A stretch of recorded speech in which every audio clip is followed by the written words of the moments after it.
கலாச்சாரங்கள் இருக்குது, மகாராஷ்டிரத்தில் ஒரு கலாச்சாரங்கள், குஜராத்தில் ஒரு கலாச்சாரங்கள், டெல்லியில் ஒரு கலாச்சாரம், பல தேசங்களில் பல கலாச்சாரங்கள் இருக்குது. அதன் வழிநடத்துறதுக்குன்னு பல குருமார்கள் இருக்காங்க, பல ஆச்சாரியர்கள் இருக்காங்க, அதுக்கு உண்டான தெய்வங்களும் இருக்குது. எல்லா தெய்வமும் ஒரே இடத்துல தான் வந்து அடங்குது.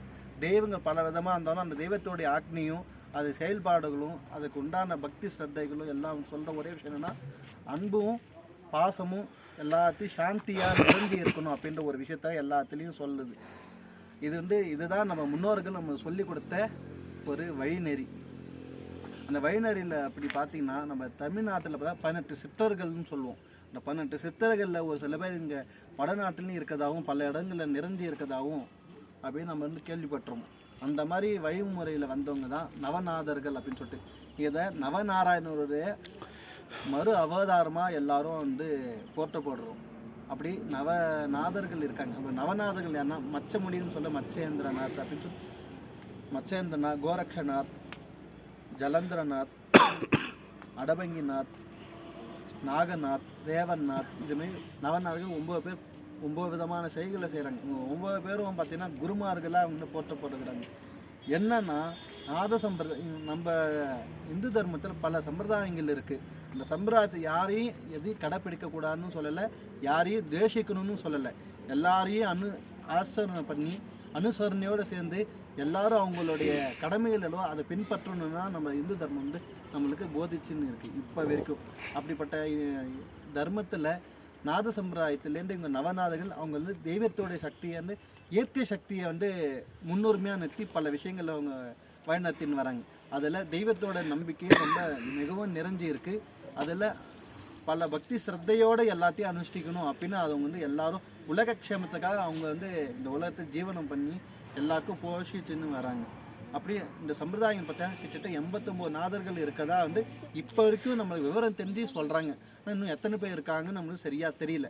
அப்படி நவநாதர்கள் இருக்க இந்த கலாச்சாரத்தில் இவர் வந்து ஒரு சத்குரு மாதர்களாக உலகத்துக்கு தேவையான சன்மார்க்கத்தையும் லோகக்ஷேமத்துக்காக எல்லாரும் நல்லா இருக்கணும் அப்படின்னு ஒரு பெரிய ஒரு ஏற்புடையதாக இருக்குது. அப்படிப்பட்ட இந்த விஷயங்கள் அவர் வந்து நம்ம நவநாதங்க தரிசிக்க வந்திருக்கோம். அது எங்கே இருக்க மகாராஷ்டிரா சுற்றி இருக்குது, ஒரு இடம் ஒரு இடத்துல இருக்குது.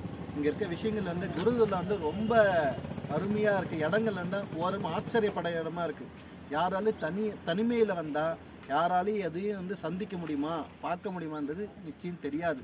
ஏன்னா ஒவ்வொரு இடமும் காட்டில் ஒரு இடத்துல, மலையில் ஒரு இடத்துல இருக்குது, வனாந்தத்தில் ஒரு இடத்துல இருக்குது, ஒரு நகரத்துக்கு கிராமத்துக்கு நடுவில் ஒரு இடம், இதுமாதிரி ஒரு நவநாதர் ஒரு இடத்துல ஒரு இடம் விதமாக இருக்காங்க. என்னென்னா அங்கங்கே அவங்க வந்து குருவை அவங்க கடவுளை வந்து பிரார்த்தனை பண்ணி அங்கேருந்து குடலையும் கும்பிட்டு அந்தந்த நாட்டில் போயிட்டு அங்கங்கே மக்களுக்கு நல்வழிப்படுத்தின்னு வராங்க.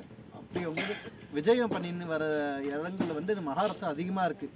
அப்படி நவனா இருந்த இடத்த தான் இன்றைக்கி வந்து நாங்கள் வந்து எல்லோரும் இங்கே இருக்க எல்லா பாலமுருகன்லேருந்து எல்லாருமே வந்து இங்கே வந்து தரிசனம் பண்ணி வந்திருக்கோம்.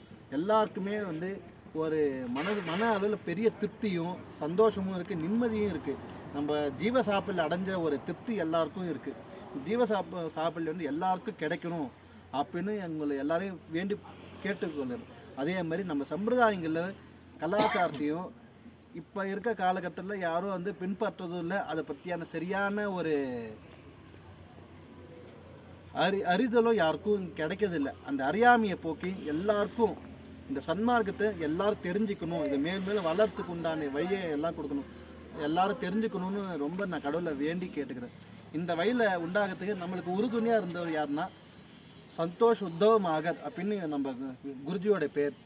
அவர் வந்து நாதநாதர் சம்பிரதாயத்தில் அந்த பாரம்பரியத்தில் வந்து இவர் ஒரு குருவாக இருக்கார்.